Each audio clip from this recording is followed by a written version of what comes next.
मूत्र प्रणाली के विभिन्न भागों का मूल ज्ञान और उनके कार्य। मूत्र प्रणाली शरीर से अपरिष्ट पदार्थों को बाहर निकालने, रक्त से विषित पदार्थों को हटाने और पानी तथा इलेक्ट्रोलाइट का संतुलन बनाए रखने में मुख्य भूमिका निभाती हैं। मुख्य प्रणाली के प्रमुख अंग निम्नलिखित हैं। गुर्दे, किडनी। गुर्दे रक्त को छानने का काम करते हैं और इसमें अपरिष्ट पदार्थों को मूत्र के रूप में बाहर निकालते हैं। यह शरीर में पानी, इलेक्ट्रोलाइट और पीएच संतुलित बनाए रखते हैं। मूत्रवाहिनी दो पतली नलिकाएं होती हैं जो गुर्दों से मूत्र को मूत्राशय तक पहुंचाने का काम करती हैं। मूत्राशय, यूरिनरी ब्लैडर।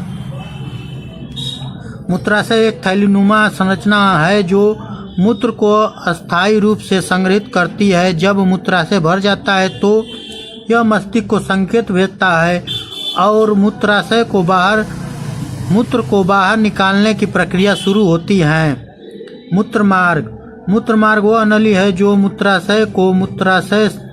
को मूत्राशय से बाहर निकालने का काम करती है। पुरुषों में मूत्रमार्ग लंबा होता है जबकि महिलाओं में यह छोटा होता है। गुर्दे की संरचना और कार्य। गुर्दे मानव शरीर से सबसे महत्वपूर्ण अंग में से एक है और ये मुख्य रूप से अपरिष्ट पदार्थों को निकालने, रक्त को शुद्ध करने और शरीर में तरल पदार्थों का संलग्न बनाए रखने का कार्य करती है। गुर्दा की संरचना और कार्य निम्नलिखित हैं। गुर्दे की संरचना। गुर्दे बोन के आकार के होते हैं और ये शरीर के पिछले हिस्से में रीढ़ की हड्डी के दोनों तरफ उपस्थित होते हैं। प्रत्येक गुर्दा 3 प्रमुख हिस्सों में बांटा होता है।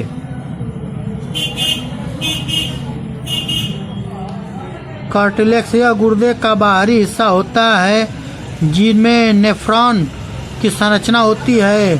मेडुला यह गुर्दे का आंतरिक हिस्सा होता है जिसमें पिरामिड के आकार की संरचना होती है। पेल्विस यह मूत्र को एकत्रित करने वाला क्षेत्र होता है जहां से मूत्रवाहिनी में प्रवेश करती है। गुर्दे के कार्य। Function of kidney. अपरिष्ट निकलना।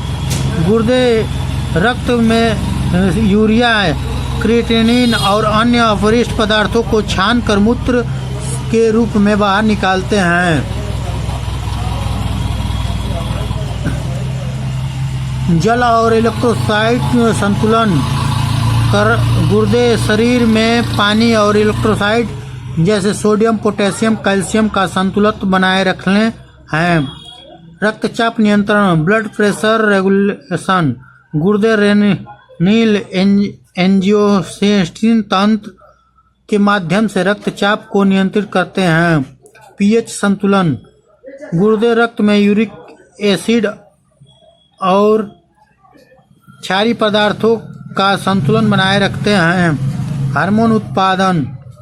गुर्दे एरिथ्रोसाइट्स नामक हार्मोन का उत्पादन करते हैं जो लाल रक्त कोशिकाओं के निर्माण में सहायक होते हैं।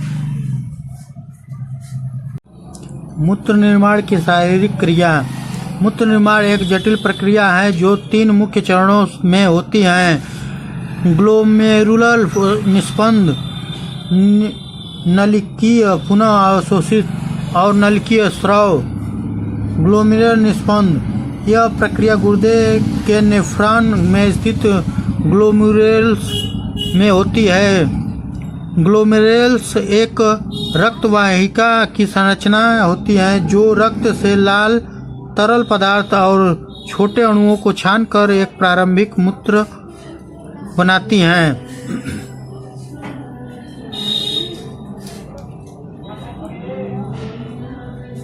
इसमें पानी, ग्लूकोज, नमक और अपरिष्ट पदार्थ जैसे यूरिया होते हैं। प्रोटीन और रक्त कोशिकाएं वापस रक्त प्रवाह में जाती हैं जबकि बड़े अणु जैसे नलिकीय पुनः अवशोषण नेफ्रॉन की नलिकाओं से में से अधिकांश पानी ग्लूकोज और आवश्यक इलेक्ट्रोलाइट को पुनः अवशोषित किया जाता है, जिससे यह सामग्री शरीर में वापस चली जाती है।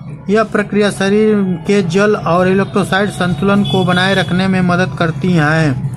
नलिकाएं स्राव नलिकाओं के माध्यम से अतिरिक्त अपशिष्ट पदार्थ और हाइड्रोजन आयरन भी मूत्र में स्रावित किए जाते हैं, ताकि शरीर का एसिड बेस संतुलन बना रहे। मूत्र का संग्रह और निष्कासन। अंतिम रूप से बने मूत्र को नेफ्रॉन से मूत्रवाहिनी के माध्यम से मूत्राशय में भेजा जाता है, जहां इसे संग्रहित किया जाता है। जब मूत्राशय भर जाता है तो मस्तिष्क को संकेत मिलता है और मूत्राशय मार्ग से बाहर निकलता है। रोग की विकृति शास्त्र। गुर्दे की पुरानी बीमारी यह दीर्घकालीन स्थिति है जिसमें गुर्दे धीरे धीरे अपनी कार्यक्षमता खो देती हैं। इसका मुख्य कारण उच्च रक्तचाप, मधुमेह और गुर्दे के संक्रमण होते हैं। गुर्दे की कार्यक्षमता कम होने से शरीर में अपशिष्ट पदार्थ जमा हो जाते हैं, जिससे या सूजन या अन्य समस्याएं होती हैं। गुर्दे में पथरी, किडनी स्टोन। गुर्दे में खनिज और नमक के क्रिस्टल जमा होने से पथरी बनती है। यह अत्यधिक दर्दनाक स्थिति होती है। पथरी मूत्रवाहिनी में रुकावट पैदा करती है, जिससे मूत्रवाहिका में बाधा उत्पन्न होती है और संक्रमण का खतरा बढ़ जाता है। ग्लोमेरुलोनेफ्राइटिस यह एक प्रतिरक्षा प्रणाली विकार है, जिससे गुर्दे के ग्लोमेरुल्स में सूजन आ जाती है। संक्रमण प्रतिरक्षा तंत्र के विकारों या विषता पदार्थों के कारण हो सकता है।